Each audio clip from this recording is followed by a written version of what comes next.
सीधा मुद्दे पर आते हैं। आज के इस एक्सप्लेनर में हम इंसानों और पैसे के बीच के उस उलझे हुए और बेहद दिलचस्प रिश्ते को डिकोड करने वाले हैं।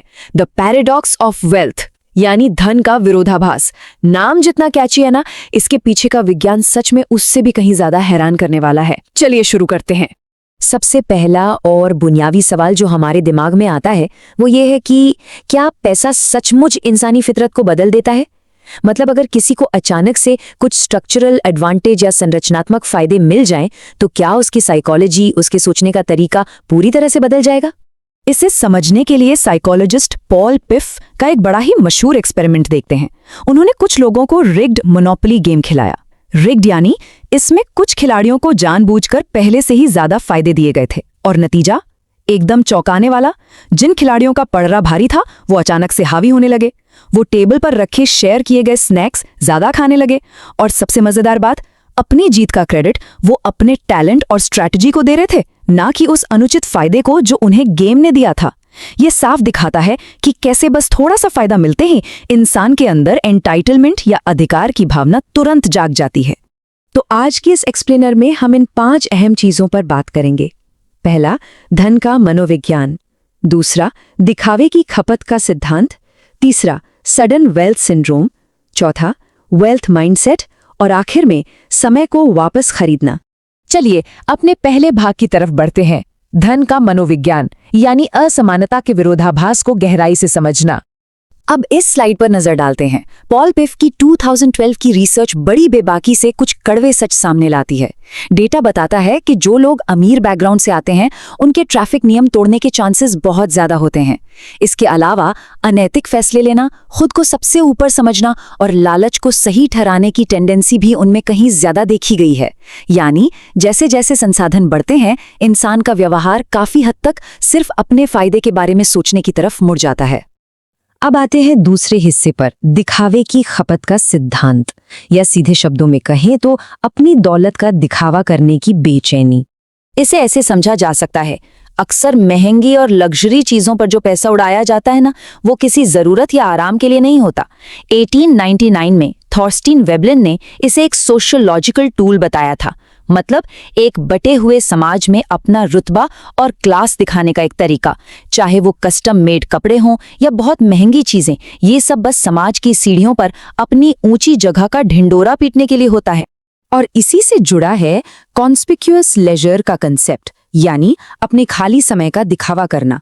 सोचकर देखिए, लोग ऐसे शौक क्यों पालते हैं जिनमें बेतहाशा समय लगता है और जो कोई उत्पादक काम नहीं होते? क्योंकि ये दुनिया को बताने का सबसे बड़ा तरीका है कि इंसान आर्थिक रूप से इतना आजाद हो चुका है कि उसे काम करने की कोई मजबूरी नहीं है। चलिए अब तीसरे और थोड़े डार्क पहलू की तरफ चलते हैं, सडन वेल्थ सिंड्रोम, जब अचानक से धन मिल जाए। साइकोलॉजिस्ट स्टीफन गोल्डबार्ट ने इस सडन वेल्थ सिंड्रोम टर्म को इजाद किया था।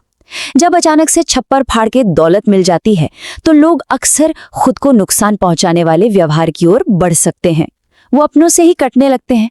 उन्हें हमेशा पैसा खोने का डर या एक तरह का पैरानोया सताने लगता है। उनके मन में गहरा अपराध बोध और अपनी पहचान खोने का ऐसा सदमा बैठ जाता है कि वो पूरी तरह अनिश्चितता में घिर जाते हैं। और इसका सबसे ज्यादा खतरा किसे होता है? कम उम्र के वारिस, लॉटरी जीतने वाले और रातों रात अमीर बने क्रिप्टो करेंसी ट्रेडर्स। ऐसा इसलिए होता है क्योंकि ये लोग इतने बड़े बदलाव के लिए मानसिक रूप से तैयार ही नहीं होते। एकदम से लाइफस्टाइल बदल जाना, समय से पहले रिटायरमेंट का आ जाना, इन सब के बीच उन्हें अपनी मूल पहचान को इस नए ढांचे में ढालने का वक्त ही नहीं मिल पाता। इस सिंड्रोम से बाहर निकलते हैं और अपने चौथे सेक्शन की बात करते हैं, वेल्थ माइंडसेट। यहां हम देखेंगे कि जो लोग खुद दौलत कमाते हैं, वो अपने संसाधनों को कैसे देखते हैं। इस स्लाइड में दी गई तुलना बड़ी दिलचस्प है। यहाँ 2 बिल्कुल अलग अलग सोच दिखाई गई हैं। एक तरफ वो सोच है जो सिर्फ पैसा बचाने, डिग्रियों पर निर्भर रहने और अपने कंफर्ट जोन में रहने पर जोर देती है।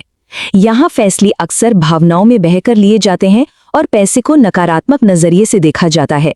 वहीं दूसरी तरफ है वेल्थ माइंडसेट, जो जोखिम उठाने, पैसा बनाने, प्रैक्टिकल स्किल्स को तरजीह देने और कंफर्ट जोन तोड़ने पर टिका है। यहाँ फैसले भावनाओं के बजाय तर्कों और आंकड़ों के आधार पर होते हैं। और अब हम आ गए हैं अपने 5वें और शायद सबसे अहम हिस्से पर, समय वापस खरीदना, द अल्टीमेट फाइनाइट एसेट। एक आम सोच और एक अमीर सोच में संसाधनों का मूल्यांकन बिल्कुल अलग होता है। आम दृष्टिकोण में पैसा ही सब कुछ है, अंतिम लक्ष्य है, और इसे पाने के लिए लोग अपना सारा कीमती वक्त दांव पर लगा देते हैं। लेकिन वेल्थ माइंडसेट इसके ठीक उलट काम करता है। इस नजरिए में समय ही सबसे अमूल्य संपत्ति है, जिसे कभी वापस नहीं पाया जा सकता। पैसा सिर्फ एक टूल है जिसका इस्तेमाल अपना समय और अपनी आज़ादी वापस खरीदने के लिए किया जाता है। और यहीं पर काम आता है अपॉर्चुनिटी कॉस्ट का सिद्धांत। इसे समझना बहुत जरूरी है। समय बिताने के हर फैसले के पीछे हमेशा एक छिपी हुई कीमत होती है। मतलब उस वक्त में और क्या हासिल किया जा सकता था। मिसाल के तौर पर चंद रुपए बचाने के लिए कोई छोटा मोटा काम खुद करना, ये शायद समझदारी लगे, लेकिन असल में उस दौरान कोई बड़ा मौका या कमाई का साधन हाथ से निकल सकता है। तो फिर समय को बचाया कैसे जाए? इसके लिए इस 3 कदम वाले टाइम लेवरेजिंग फ्रेमवर्क का इस्तेमाल किया जाता है। पहला कदम एलिमिनेट करना, यानी वो सभी गैर जरूरी काम और डिस्ट्रैक्शंस अपनी जिंदगी से हटा देना जो लक्ष्य तक नहीं ले जाते। दूसरा, ऑटोमेट करना, बार बार होने वाले कामों के लिए टेक्नोलॉजी का इस्तेमाल करना। और तीसरा, डेलीगेट करना, जो काम दूसरे लोग ज्यादा बेहतर और जल्दी कर सकते हैं उन्हें वो काम सौंप देना। इससे व्यक्तिगत मेहनत कम लगती है और आउटपुट कई गुना बढ़ जाता है। समय को इस तरह से बचाने का असली मकसद क्या है? मकसद है खुद को उन हाई वैल्यू गतिविधियों के लिए आजाद करना जो सच में मायने रखती हैं, जैसे निवेश के जरिए आय के नए स्रोत बनाना, महत्वपूर्ण रिश्तों और मेंटरशिप पर ध्यान देना, ऐसी स्किल्स सीखना जिनसे कमाई बढ़े, और सबसे जरूरी अपने स्वास्थ्य और ऊर्जा को बनाए रखना। यही वो काम है जो लंबे समय में संसाधनों को सुरक्षित रखते हैं और उन्हें बढ़ाते हैं। तो सारी बातों का निचोड़ क्या है? अंत में हम इसी विचारोत्तेजक सवाल पर आके खड़े हो जाते हैं। क्या धन इंसान के व्यवहार को नियंत्रित करता है या इंसान अपने धन को नियंत्रित करते हैं? जैसा कि इन सारे शोधों से स्पष्ट होता है, संरचनात्मक फायदे या अचानक मिला पैसा निश्चित रूप से इंसानी प्रवृत्तियों को सूक्ष्म तरीके से बदल सकता है। लेकिन अगर समय और धन के मनोविज्ञान में महारत हासिल कर ली जाए तो पूरी जागरूकता के साथ संपत्ति का सही इस्तेमाल किया जा सकता है। चलिए इस चर्चा को यहीं विराम देते हैं, पर यह सोचने वाली बात जरूर है कि हम अपने समय और धन को असल में कैसे देखते हैं।